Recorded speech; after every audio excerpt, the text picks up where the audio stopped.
क्या आपका भी यही सवाल है? इतने एफर्ट्स लगाने के बाद, इतनी मेहनत करने के बाद मेरा इस बार स्कोर क्यों नहीं बन रहा है? क्वेश्चंस मेरे सही क्यों नहीं हो रहे हैं? इतना पढ़ाई करने के बाद 10-10 घंटे 12 घंटे देने के बाद भी मैं क्वेश्चंस को अप्लाई नहीं कर पा रहा हूं। तो आज आप सभी को इन सारे सवालों के जवाब मिलने वाले हैं इस 10 से 12 मिनट के वीडियो में।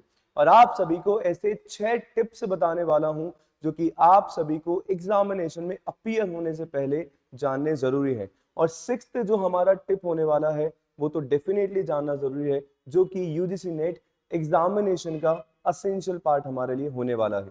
नमस्कार सभी को, मेरा नाम है योगेश और आप सभी के लिए लेके आता हूं आपके अपने YouTube platform JRF Adda and commerce spotlight by JRF Adda पे पेपर 1 एंड पेपर 2 मैनेजमेंट की क्लासेस। तो अगर अभी तक आप सभी ने चैनल को विजिट नहीं किया है तो सबसे पहले चैनल को सब्सक्राइब कर देंगे, लाइक कर देंगे सेशन को। और मैनेजमेंट को अच्छे से डिकोड किया जा रहा है, क्लासेस जो है ऑलरेडी चल रही है, जाके फटाफट से क्लासेस को देख लेंगे। बात हम लोग करने वाले हैं जब एग्जामिनेशन के बहुत थोड़े से दिन हमारे पास है, अप्रोक्स 20 दिन हमारे पास हैं, तो बहुत सारी परेशानियां हमें देखने को मिलती हैं। इस टाइम पे स्टूडेंट जो है पूरा का पूरा कंफ्यूज हो गया है। और कंफ्यूजन मुझे लगता है क्यों है, उसकी बात हम लोग करते हैं। पहला टिप जो आप सभी को अपने एग्जामिनेशन में अपीयर जब आप हो रहे हो उससे पहले ध्यान में रखना है, क्या? Avoid over thinking. मैं इस चीज को एक एग्जाम्पल के साथ जो है समझाना चाहूंगा। फॉर एग्जाम्पल, एक क्लासरूम है, क्लासरूम में सब तरीके के स्टूडेंट्स होते हैं। वहां पे टॉपर भी स्टूडेंट है, वहां पे एक एवरेज स्टूडेंट है, वहां पे बिलो एवरेज स्टूडेंट्स भी हैं। टीचर ने जो है एक बहुत मुश्किल यानी कि एक बहुत डिफिकल्ट जो है क्वेश्चन बोर्ड पे लिखा। और बोर्ड पे जब एक डिफिकल्ट क्वेश्चन लिखा तो सब बच्चों से पूछा गया कि भैया इसको जो है कौन सॉल्व कर सकता है।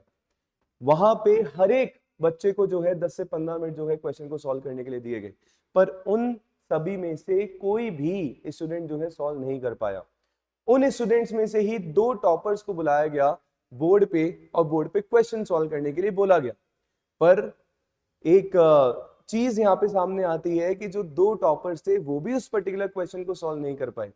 फिर जो है उन 2 टॉपर्स को एक बिल्कुल बेसिक क्वेश्चन यानी कि एक बेसिक सिंपल क्वेश्चन दिया गया और वो 2 टॉपर्स जो है उस सिंपल क्वेश्चन को भी सॉल्व नहीं कर पाए। सबको बैठा दिया गया क्लासरूम में, टीचर खुद आते हैं, वो जो डिफिकल्ट क्वेश्चन था उसको स्टेप बाय स्टेप टीचर ने सबको समझा दिया, अच्छे से जो है सॉल्व कर लिया। फिर उसके बाद जो है उस सिंपल क्वेश्चन को सॉल्व करने के लिए 2 एवरेज स्टूडेंट्स को बुलाया जाता है और वो जो स्टूडेंट्स जो है उस सिंपल वाले क्वेश्चन को इजी वे में कंप्लीट कर पाते हैं, उसका सॉल्यूशन जो है निकाल देते हैं। आप लोग ये सोच रहे होंगे कि सर सारी बातें आप हमें क्यों बता रहे हो? मैं आप सभी को बताना चाहता हूं कि सर एग्जामिनेशन में प्रेशर नाम की कुछ चीज होती है, बिल्कुल होती है।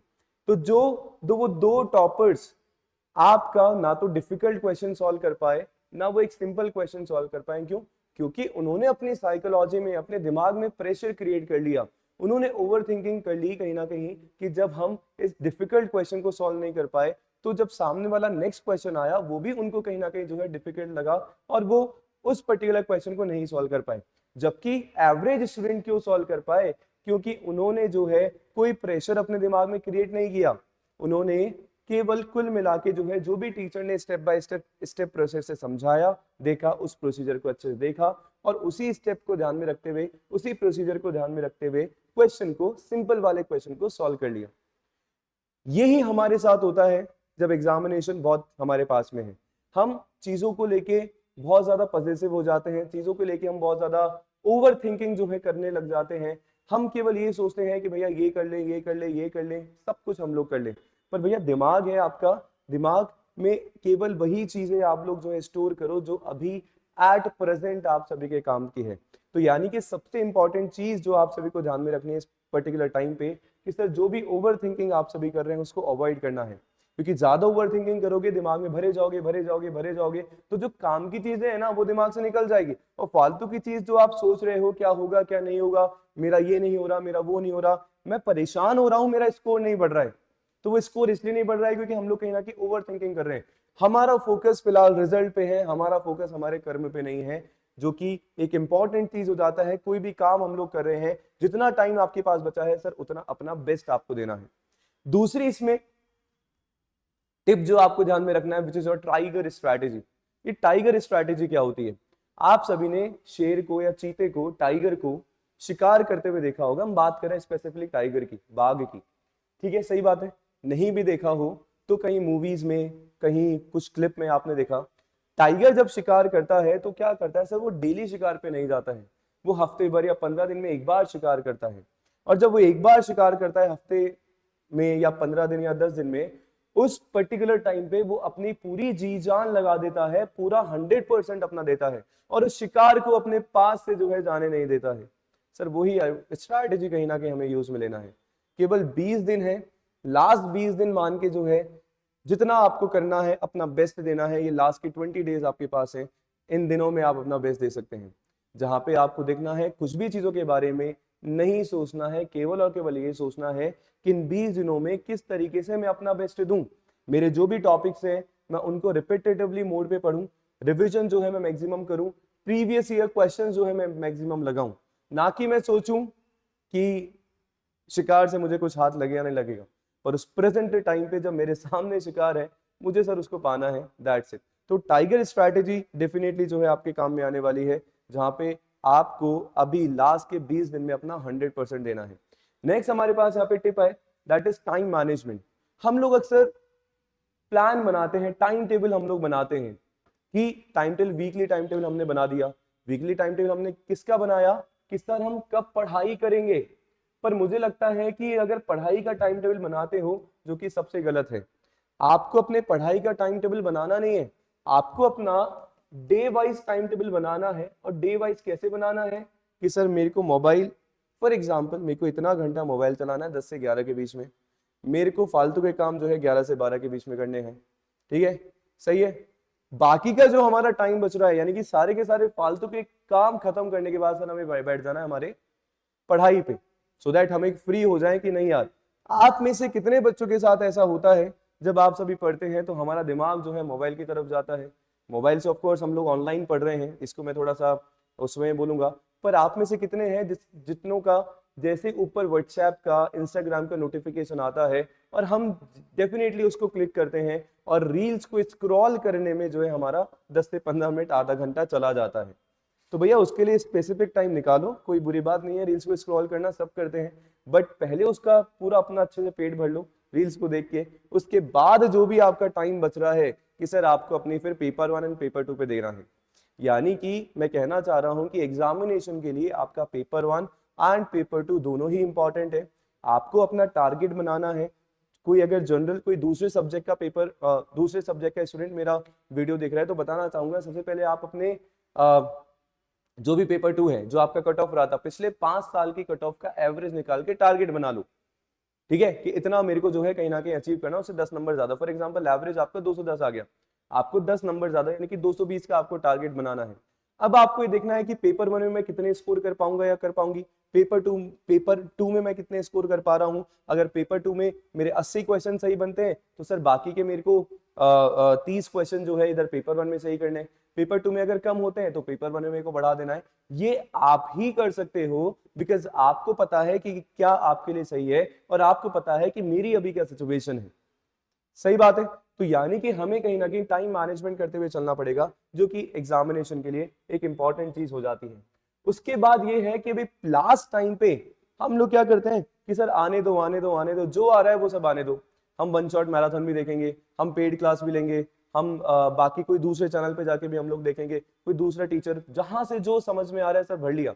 मैंने स्टार्ट किया अभी स्टार्टिंग में कि ओवर थिंकिंग, तो सर इसको रिलेट करूंगा कि कहीं ना कहीं हम लोग क्या कर लेते हैं कि सर हम क्वालिटी पे तो फोकस ही नहीं कर रहे हैं ना, हम लोग केवल और केवल क्वांटिटी पे फोकस कर रहे हैं।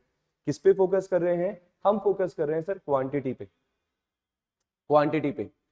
बहुत सारे ऐसे स्टूडेंट्स हैं जो चिल दिमाग के साथ, बिल्कुल शांति के साथ जो है, ऐसा कोई जरूरी नहीं है, ये कहीं ऐसा लिखा हुआ नहीं है कि आपको 15-18 घंटे पढ़ के ही आपका जेआरएफ क्रैक होगा। अगर आप अपने 6 घंटे 8 घंटे टाइम मैनेजमेंट के साथ क्वालिटी वाले 6 से 8 घंटे दे रहे हो तो सर डेफिनेटली वो दिन दूर नहीं जब जेआरएफ आपका है। बट अगर हम 15 घंटे बैठ रहे हैं और 15 में से मैंने 10 घंटे टाइम पास किया है, क्योंकि मन तो हमारा चंचल है, दिमाग हमारा इधर जा रहा है उधर जा रहा है। मैंने 15 घंटे की सिटिंग तो ली है, बिल्कुल सही बात है, पर मैंने कहीं ना कहीं क्वांटिटी पे फोकस किया। मेरे को एक था कि मेरे को 20 की 20 यूनिट कहीं ना कहीं पढ़ के जानी है, मेरे को ये करके जाना है, पर मैंने ये नहीं करा कि सर 20 यूनिट पढ़ने के लिए मैंने बाकी की जो मेरे को 15 यूनिट आती थी ना उसको मैंने बिगाड़ दिया है। तो यानी कि मैं बोलूंगा अगर पेपर 1 में 9 यूनिट आती है, पेपर 2 में 9 यूनिट आती है, उन 18 यूनिट्स को ऐसी कर लो, वहां से क्वेश्चन आपका नहीं छूटना चाहिए, क्योंकि 300 में से 300 नंबर नहीं लेके आने हमें हमें हमारी कट ऑफ को क्लियर करना है, that's it. We are not giving, मैं हमेशा एक बात बोलता हूँ, बोर्ड एग्जामिनेशन हम लोग नहीं दे रहे जहाँ पे आपको 100 ऑन 100 जो है मार्क्स लेके आने, आपको अपना कट ऑफ का टारगेट बनाना है जो आपका कट ऑफ है। इस चीज का आपको ध्यान में रखना है, यानी कि लास्ट मोमेंट पे सर क्वालिटी पे फोकस करो, जितना पढ़ रहे हो, प्रीवियस ईयर क्वेश्चंस लगा रहे हो, कुछ भी कहीं से भी रिवीजन कर रहे हो, आप अपने जो अपन ने शॉर्ट नोट्स बनाए हैं उनसे रिवाइज करो। और एक इंपॉर्टेंट चीज यहाँ पे ऐड ऑन करना चाहूंगा, if you are making notes अभी, अगर आप अभी नोट्स बना रहे हो तो सर बहुत बड़ी गलती कर रहे हो, क्योंकि you are totally wasting your time, जहाँ पे 20 दिन हमारे पास है। नोट्स बनाने में 3 से 4 घंटे अभी जाएंगे सर, ये जो काम करना था हमें पहले ही करना था, क्योंकि हम थोड़े से लेट हो चुके हैं, तो अभी हमें फोकस करना है जितना हम लोग ग्रैब कर पाए उतना वही, और जितना भी नहीं कि सर सब कुछ, क्वालिटी मैटर्स नॉट क्वांटिटी फिलहाल के लिए। और उसके बाद लास्ट, सेकंड लास्ट हमारा क्या है कि sir we have to be clear about why. कहना क्या चाहते हो सर, यानी कि व्हाई के बारे में हम क्लियर होने चाहिए। एक एग्जांपल से आपको यहाँ पे समझाने की कोशिश करूंगा।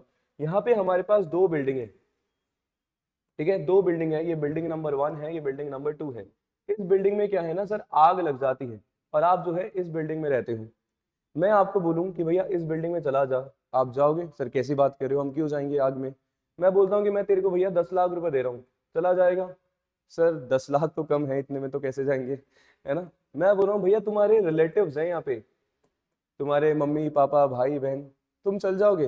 बिल्कुल पहली फुर्सत में तुम लोग निकलोगे, तुम्हें 10 लाख की भी जरूरत नहीं है, तुम बोलोगे कि सर पैसे पैसे नहीं है, मेरे मम्मी पापा हैं यहाँ पे। तो कहने का क्या मतलब है, आपने अपना डिसीजन क्विकली क्यों लिया? क्योंकि सर आप क्लियर थे कि मुझे क्यों जाना है बिल्डिंग में, इस आग वाले बिल्डिंग में। आप क्लियर थे कि मुझे मेरे रिलेटिव्स को, मुझे मेरे पेरेंट्स को जो है कहीं ना कहीं बचाना है। तो फिर आप अपने इस एग्जामिनेशन के बारे में, अपने इस JRF और नेट के बारे में क्लियर क्यों नहीं है? बहुत सारे ऐसे स्टूडेंट्स हैं जब मैं बच्चों से पूछता हूँ कि भैया तुम्हें क्यों नेट करना है, तुम्हें क्यों असिस्टेंट प्रोफेसर बनना है, उनका केवल ये जवाब होता है कि सर बस एड पॉपुलम पहले से लगा देते हैं, जो सब कर रहे हैं इसलिए हमें करना है। तो वैसे नहीं होता। जब तक आप अपने वाई के बारे में क्लियर नहीं होंगे, जब तक आप अपने गोल के बारे में क्लियर नहीं होंगे, सर कुछ नहीं होने वाला है। अगर आपका वाई क्लियर है तो अपने आप आपका आपका जो वाई है ना, वो आपको अपने रिजल्ट की तरफ अपने आप लेते हुए चला जाएगा। You have to be clear about that. पता होना चाहिए कि हम क्यों कर रहे हैं और इसको करने से हमें कहीं ना कहीं क्या मिलने वाला है। और जब तक ये नहीं पता होगा सर, माइंड में कंफ्यूजन बनता ही रहेगा। आई होप आप सभी जो है मेरी बात समझ रहे होंगे। तो क्लैरिटी हमें रखनी है कि हम क्यों कर रहे हैं, क्या कर रहे हैं, कैसे कर रहे हैं, सिंपल इज दैट। और लास्ट हमारा जो इंपॉर्टेंट पॉइंट है, आई होप अभी तक जो है मेरी बातें आप सभी को समझ में आई होंगी, सही लगी होंगी, अच्छी लगी होंगी। कमेंट जरूर कर देना, लाइक जरूर कर देना। इसके अलावा मैनेजमेंट की मैराथन जो है हमारी चल रही है, डेफिनेटली उस पर आप सभी मेरे साथ जुड़ सकते हैं।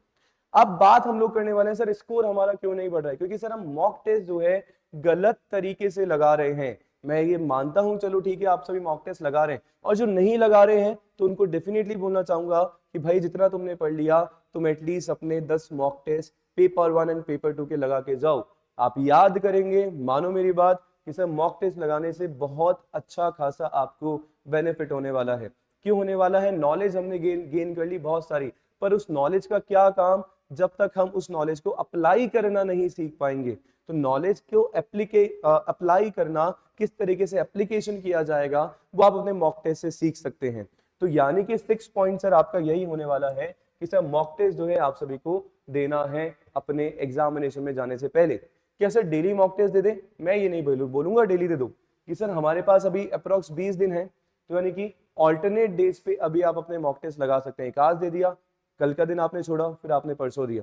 और क्यों छोड़ने को बोल रहा हूँ, हर बार सेम बात बोलता हूँ, सो दैट जो आपने अपना मॉक दिया उसको आप सेल्फ एनालिसिस कर पाए, आप देख पाए कि आपने कहाँ मिस्टेक करी है, आप देख पाए कि अपना कौन सा क्वेश्चन जो है आपने रॉन्ग करा है, और जो क्वेश्चन आपने रॉन्ग करा है उसको वापस से उस कॉन्सेप्ट को आप रिवाइज करें। सो दैट एग्जामिनेशन में अगर उससे रिलेटेड कुछ आता है तो वो गलत ना हो। और कभी कभी डिमोटिवेशन आता है कि सर मेरे तो है ना मॉक 1 में ना 210 नंबर आए थे, मॉक 2 में मेरे 160 ही रह गए, डिमोटिवेट हम लोग हो गए। भैया ये होगा, मॉक टेस्ट से जज मत करो। जो मार्क्स हमारे पास आ रहे हैं, कितने मार्क्स आ रहे हैं, मॉक टेस्ट आपके लिए जरूरी है। अपने क्वेश्चन को अप्लाई करना आप लोग सीख रहे हो, अपनी नॉलेज को अप्लाई करना आप सभी सीख रहे हैं। ये डेफिनेटली होने वाला है, इसमें कोई दिक्कत वाली बात नहीं है। क्यों? क्योंकि जब मॉक टेस्ट कोई भी इंस्टीट्यूशन जब बनाता है तो अलग अलग जो है, अलग अलग मॉक टेस्ट का अपना अपना लेवल होता है। एक मॉक टेस्ट बहुत अच्छा टिपिकल लेवल का है, एक सिंपल वाले लेवल का आप सभी का दे दिया जाता है, एक मॉडरेट लेवल का होता है। तो वहां पे स्कोर ऊपर नीचे होना बिल्कुल नॉर्मल बात है। पर आप ये देखो कि जो क्वेश्चन मेरा गलत हो रहा है, क्या मेरी स्टुपिडिटी के कारण तो नहीं हो रहा? मैंने बी लगाना था सी लगा दिया। क्या जो क्वेश्चन मेरा गलत हो रहा है, एक सिली क्वेश्चन में ही मैंने प्लस माइनस की मिस्टेक कर दी इसलिए मेरा क्वेश्चन गलत हो गया? उन चीजों को सीखना है और एग्जामिनेशन में उन चीजों को अप्लाई आप सभी को करना है। आई होप मेरी कही गई बातों का आप सभी ध्यान रखेंगे। आई होप एग्जामिनेशन को देने के लिए आप सभी तैयार हैं। मैं लास्ट में बस यही बोलूंगा, ओवर थिंकिंग मत करो, केवल फोकस करो, टाइगर स्ट्रैटेजी अपनाओ। जितना पढ़ सकते हो सर उतना अभी अपना बेस्ट दे दो, जितना रिवीजन कर सकते हो उतना करो, जितना प्रीवियस ईयर क्वेश्चन लगा सकते हो उतना लगाओ, है ना। बट अच्छा क्वालिटी वे में, सब कुछ लगाने के चक्कर में जो आपको आता है उसको भी ना भूलें। ये मेरा आज का हमारे इस छोटे से वीडियो का समरी। आई होप आप सभी को पसंद आया होगा। इसके अलावा अगर आप मेरे मैनेजमेंट से जुड़ना चाहते हैं, जहाँ पे दिसंबर के लिए ऑलरेडी जो है क्लासेस स्टार्ट हो चुकी हैं, तो आप JRF अड्डा एप्लीकेशन डाउनलोड करके जो है मैनेजमेंट कोर्सेज में एनरोल करा सकते हैं, जहाँ पे इग्निशन बैच चल रहा है फॉर दिस जून एग्जामिनेशन, जहाँ पे प्रीवियस ईयर क्वेश्चन डिटेल वे में करवा रहा हूँ, हर एक टॉपिक को समझाते हुए। इसके अलावा टेस्ट सीरीज है, जहाँ पे हमने अभी टेस्ट सीरीज की बात करी, तो JRF अड्डा पे पेपर 1 एंड पेपर 2 दोनों की ही टेस्ट सीरीज जो है अवेलेबल है। जाके जो है आप सभी एग्जामिनेशन इसमें कोर्सेज में जाके मैनेजमेंट की टेस्ट सीरीज से क्या करा सकते हैं, एनरोल जो है आप सभी करवा सकते हैं। तो आई होप तैयार हैं आप सभी इस एग्जामिनेशन को देने के लिए। कमेंट जरूर करके बताइएगा कैसा लगा वीडियो, क्या मैंने कुछ थोड़ी बहुत आपकी हेल्प करी या नहीं करी। मिलते हैं मैनेजमेंट की मैराथन्स में। शुक्रिया।